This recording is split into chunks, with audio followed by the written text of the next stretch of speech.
All right, so here we are at Hungry Valley. I'm Callista, your interpreter, and I'm here with Amy, who is a part of the Gorman Ridge Rally. Yes. So, Amy, why don't you go ahead and introduce yourself a little bit? Yes. So my name is Amy Floyd, and I am one of the organizers of this event.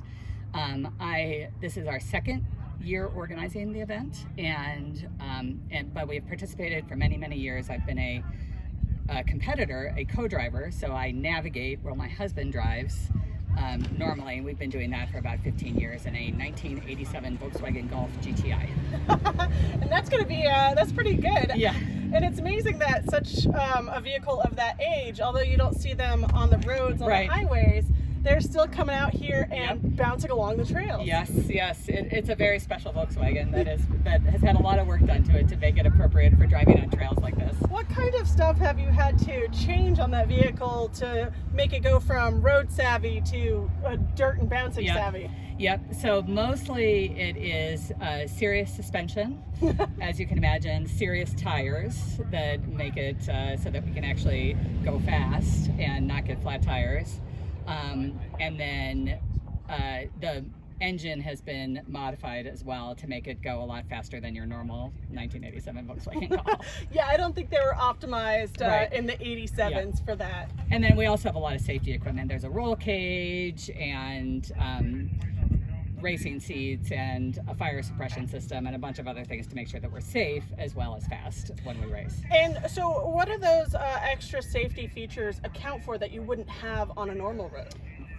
So yeah, for sure a roll cage. So these cars can take, I have seen cars do multiple 6 or 7 rollovers, and the drivers just walked away with no problems at all. So they can take a big rollover. They're also fortified on the side, so you can take a hit on the side. And I think that's the biggest thing. And we also have to wear safety equipment. So we have to wear fire suits, and we have to wear helmets, and we have to wear neck restraint devices to make sure that we're all protecting ourselves and our bodies in the car as well. And that's really important because there's going to be a lot of bouncing and a lot more than what you would get in your normal vehicle. Yes. Yeah, exactly. Because it's very stiff suspension. So. And then the roads, as anyone who's been here knows, are very rocky out here. So when you're going fast, you can get some air. So you didn't pick the super flat ones because we do have a couple of practice ones here. You decided not to go with the kiddie stuff. We've got a good mix because we use the maxi stages, which is a little bit more wide open and a bigger loop, and then we've got a couple bumpy stages and a couple twisty fast stages. So we try to mix it up a little bit as far as the experience for the drivers. And so your job title is Chief of Operations. Yes. That sounds very fancy. What are you operating on? So I am basically the bottom line on logistics for the entire operation. So I'm sort of the project manager for the whole team, and we have a whole team of organizers. So my husband, who's normally the driver, he is the chairman of the event and the clerk of the course, so he's responsible for everything that's happening out on the stages. And then we have a volunteer coordinator. As part of this, we have over 110 volunteers participating in this event, which is amazing. And so we have someone that's in charge of getting all of the volunteers in place and recruiting them and training them, which it takes a lot.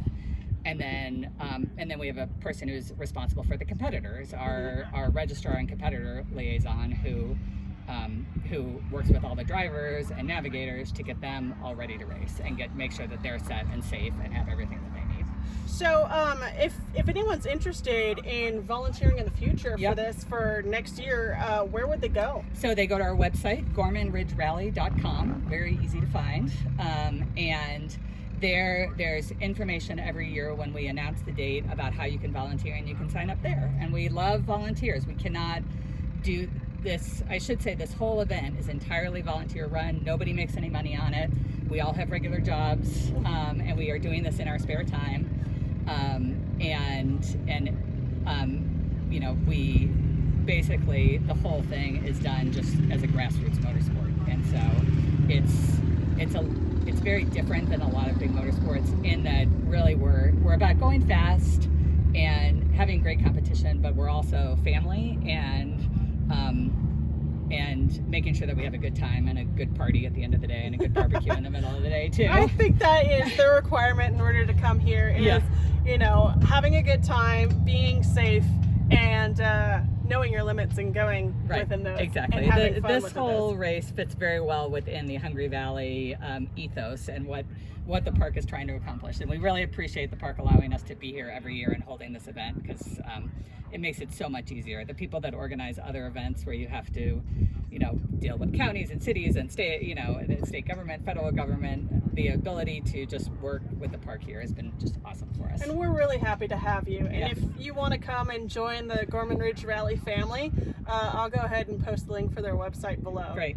So well, thank you so very much.